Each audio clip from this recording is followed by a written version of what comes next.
네, 안녕하세요. 지난 시간에 수익률을 통한 상가 투자 여부 결정 방법을 알아봤습니다. 다시 한번 잠시 복습을 하면요. 두 가지 방법을 말씀드렸죠. 어림셈법과 할인현금 수지 분석법. 어림셈법은 예비적 분석 방법이라고 할 수 있고요. 소액, 그냥 좀 가벼운 물건을 투자할 때 요구 수익률과 기대 수익률을 비교하여 투자를 결정한다. 그래서 수익률은 월차임 곱하기 12개월 한 부분을 매매 가격에서 임대보증금을 공제한 수치로 나누어서 곱하기 100을 해주면 간단하게 수익률이 나오죠. 여기서 수익률은 무슨 수익률이죠? 네. 여기서 말하는 수익률은 기대 수익률이다. 기대 수익률, 객관적 수익률. 뭐 사람이 뭐 소유자가 A든 B든 C든 간에 요 물건으로부터 나오는 수익률은 일정하죠, 그죠? 그래서 기대 수익률 또는 객관적 수익률이라고 합니다. 그래서 이 기대 수익률과 투자자가 요구하는 요구 수익률, 여기서 요구하는 거는 투자자 개인의 요구이기 때문에 주관적 수익률이라 그런다. 투자자마다 자기가 요구하는 수익률이 다를 수가 있죠, 그죠? 홍길동은 뭐 수익률 4%를 이야기할 수 있고요. 김갑동은 수익률을 5%를 요구할 수 있습니다. 그래서 투자자마다 제마다의 수익률이 있기 때문에 요거를 요구 수익률, 그리고 다른 말로 주관적 수익률이라 그랬죠, 그죠? 근데 아주 직관적 계산으로는 빨리 유용하게 사용할 수 있지만 화폐 시간 가치가 고려되지 않고, 그다음에 미래의 현금 수지 변동이 고려가 안 된다는 단점이 있다고 말씀드렸습니다. 그다음에 두 번째는 할인 현금 수지 분석법이었죠. 일명 DCF법. 매기 영업 수지와 보유기간 만료 뒤 지분 복귀액을 현재 가치화시켜서 여기서 나타나는 가치가 투자 가치, 연기에 매입할 때 드는 비용인 투입 금액을 비교하여 투자 가치가 더 크다면은 투자를 한다. 그리고 투자 가치가 내 투입 금액보다 작다면은 투자를 하지 않는다. 이렇게 설명을 드렸습니다. 자, 오늘은 이어서 아주 간략하게 어림셈법의 한 일조를 보시면 됩니다. 간략하게 월세를 기준으로 매매가를 산정하는 방법을 알아보겠습니다. 여기 이제 300배, 400배 법칙 한 번은 들여보셨을 거예요, 여러분들께서.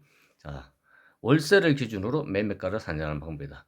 이게 이제 구분상가와 통상가로 나누어집니다. 구분상가의 경우에는 300배의 법칙이 적용되고요. 통상가의 경우에는 400배의 법칙이 적용이 됩니다. 이게 일단 먼저 설명을 해드릴게요. 예를 들어 구분상가부터 설명을 드리겠습니다. 300배 법칙이 적용되는 구분상가. 예를 들어서 보증금 1억 원이고 월 차임이 500만 원일 경우 500만 원, 월 차임 500이죠. 그죠? 이 500만 원에다가 300배를 곱해주는 겁니다. 그러면 5, 3, 15, 15억 원이 되겠죠. 그죠? 여기에다가 보증금 1억을 더하면은 16억 원이 나오죠. 그래서 월 차입에다 300배를 곱한 데서 300배의 법칙이다. 그러면 통상가 같은 경우는 400배의 법칙을 적용한다. 구분상가와 통상가는 여러분들 구분하시겠죠? 구분상가는 일정의 빌딩이 있는데 이 호실별로 소유주가 다 다르죠. 그래서 구분 등기가 뭐 만약에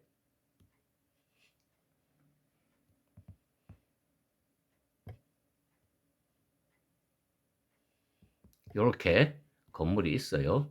1층, 2층, 3층, 4층, 5층. 여기도 또 층마다 호실 다 있겠죠, 그죠? 2층, 3층, 4층은 조금 넓게. 여기 1호, 2호, 3호, 4호, 1층에 101호가 되겠죠, 보통. 101, 102. 여기는 201호, 202호. 여기는 301호, 302호. 401호, 402호, 5층은 501호 전체가 될 수 있겠죠. 그래서 각 호실별로 소유자가 다 다르다는 겁니다. 뭐 소유자가 동의를 하다 하더라도 구분 등기, 만약에 여기가 영령동 뭐 XX 번지 승리빌딩이다. 승리빌딩 101호 이렇게 102호 등기부등본이 구분되어서 소유권이 나타나는 경우 호실별로 이제 개별 물건이라는 거죠, 그죠?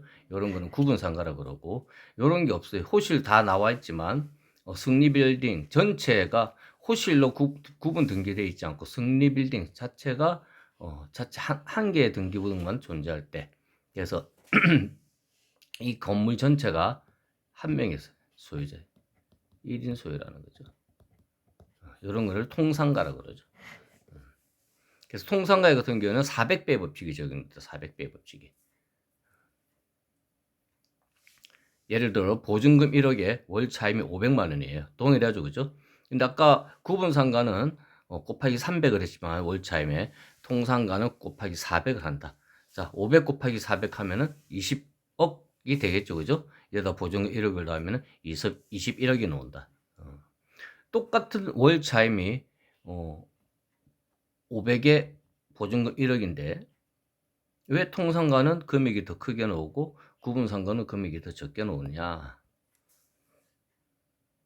그래서 이제 통상적으로 통상가 같은 경우에는요. 토지 가격의 상승분을 그대로 받는 거죠.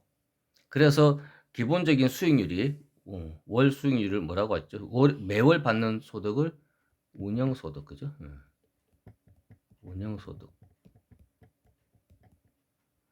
그 다음에 나중에 매각할 때 받는 소득을 자본소득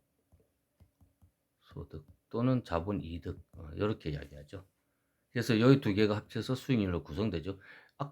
지난 시간에 배웠던 DCF법하고 똑같습니다. DCF법도 뭐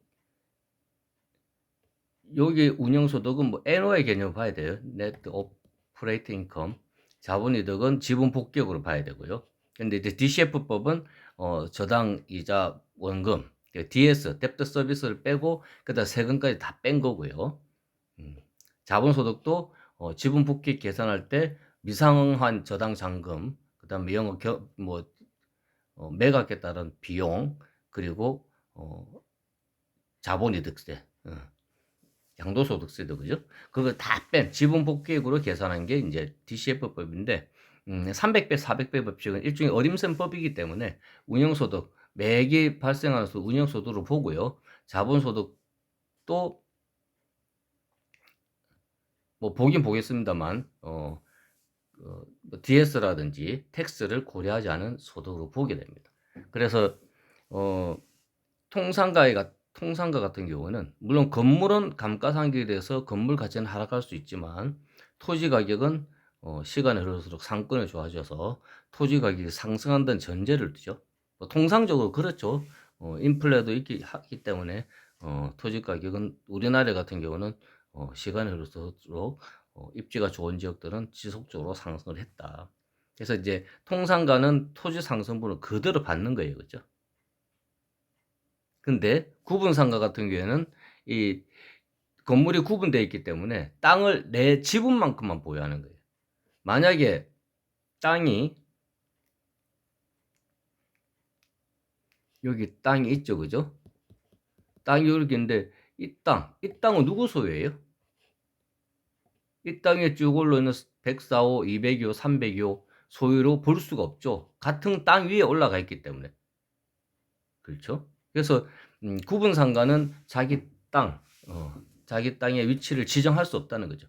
그래서 이거는 구분상가는 토지를 지분으로 보유한다. 내 땅이 어디다 단정 지을 수는 없고 그냥 전체 지분, 만약에 얘가 전평이다. 땅이 전평이면은 내 땅은 요 건물 소유 비율에 비례해서 땅에 지분을 갖게 되는 거죠.